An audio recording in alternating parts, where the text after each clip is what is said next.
Attempted murder is actually a crime. Did you know that? You know what swatting is? Swatting is when you make a call to the police, usually 911, and you tell them there's some dangerous situation. Bring the guns, go fast to somebody's home. And what you're doing is you're attempting to have someone in that home killed. That's what you are. You want the SWAT team to kick in the door of whoever you've decided your enemy is. Maybe they pull out a gun to defend themselves and they end up dead. How would you react if 1 a.m. came and someone kicked in your front door? I know how I would react, and that might end up with me dead. They tried to do it to one of our favorite people and one of our congresswomen. Congresswoman Marjorie Taylor Greene joins me now, obviously of the great state of Georgia. It's your story to tell, Congresswoman, not mine. What happened to you? Well, just as you said, it was just after 1 o'clock in the morning. I was sound asleep at home in my bed. I heard noise at my front door, heard doorbell, heard people outside my windows, outside my bedroom windows. Jumped out of bed, threw my clothes on, was really scared.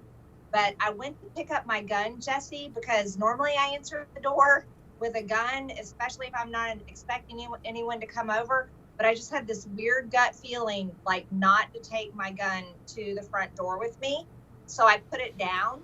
And thank God I did, because just as you said, that could have been a whole totally different scenario. So I went to the front door and immediately saw outside my windows on my front porch, police everywhere, and immediately started talking to them, and they told me what had happened. And I said, oh my gosh, no, no one's hurt here. Invited them to come in my house. And they were fantastic, Jesse. The police were so great. They had responded to that call immediately as if it was true. And they were in tactical awareness. They had their guns ready. But they also were wise enough to know that it could be a potential swatting scenario. And as soon as they talked to me, they knew what happened. But yeah, someone attempted to murder me.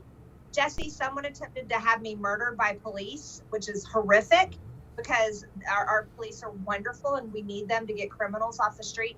But they attempted to murder me. The person says themselves, it's because of my hard work in legislation and my position to protect children from this radical, disgusting, perverted leftist agenda where they're trying to mutilate children's genitals in so-called gender-affirming care.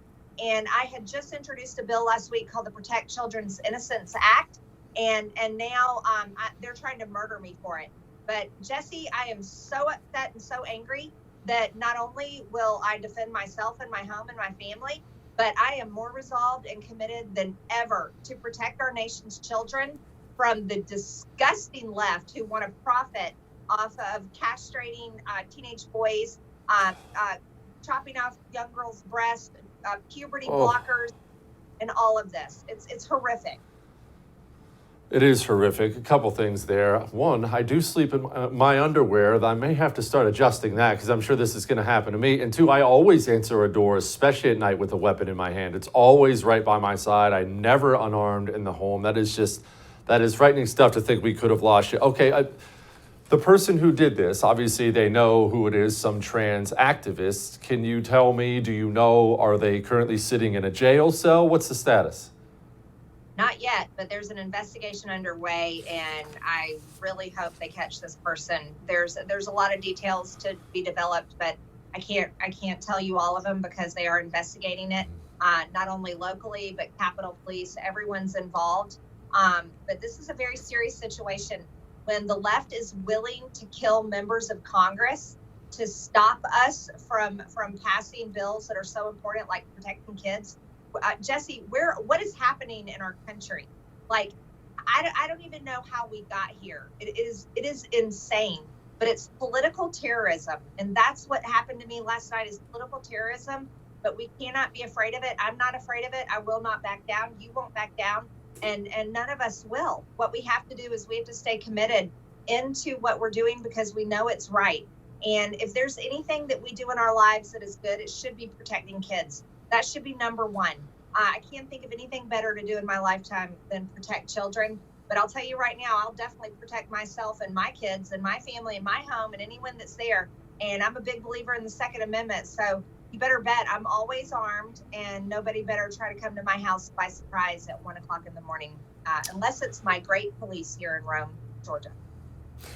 That's, by the way, everybody, that's why you moved to a red area, because the cops in my area are the same way. When that kind of thing happened to me, showed right up at my door. They were cool. I actually did have a gun in my hand. They didn't care. They were all good to go about the whole thing. All right, Congresswoman, finally, I need to ask you this real quick before we're out of time here. I love this bill. I love that you're trying to protect children. Please tell me the GOP is behind you on this for once. Well, I am getting a lot of co-sponsors, but here's the argument. I haven't talked to everyone yet. We're not in session, so it's hard to talk to all of my colleagues as everyone's back home doing district work or campaigning. But it's so important. Some of the pushback has been, hey, this is a state rights issue. And you know what? I am the biggest believer in state rights. As a matter of fact, at times I'm like, we just need a national divorce and split up between red and blue states. But when it comes to this issue, Jesse, this is where I strongly disagree with my colleagues, because we have federal laws to protect children from child abuse, sex child abuse, child trafficking, this gender affirming care, which is really gender mutilation surgeries and horrific, terrible medications and hormone therapy that will radically change them to permanent damage to their bodies. That is child abuse, and it should be a federal law, not a state law. And another reason, Jeff, is states like California, they want to take away parents' right to protect their kids. And they want to make it to where a teacher or psychologist or some sort of clinical lab or a hospital can bring these kids in without their parents knowing, and they can allow this to happen to kids under 18. And if that can happen in blue states, this is why it has to be a federal law. There's certain things that are very important to protect on a federal level, and this is definitely one of them. Go get them. Stay safe out there. I appreciate you. Thanks, Jesse. All right. We have Lighten the Mood next. That's scary stuff, isn't it? It's just that simple. I mean, we know people like my buddy Tim Pool. It's happened to him at his studio several times. Could happen here, right here while I'm talking to you on the air. Well, I've got my Glock 19 sitting right here beside me. If someone came kicking in the door, I would have it out of the holster and I'd be heading towards the door. Might be it. It's attempted murder, man.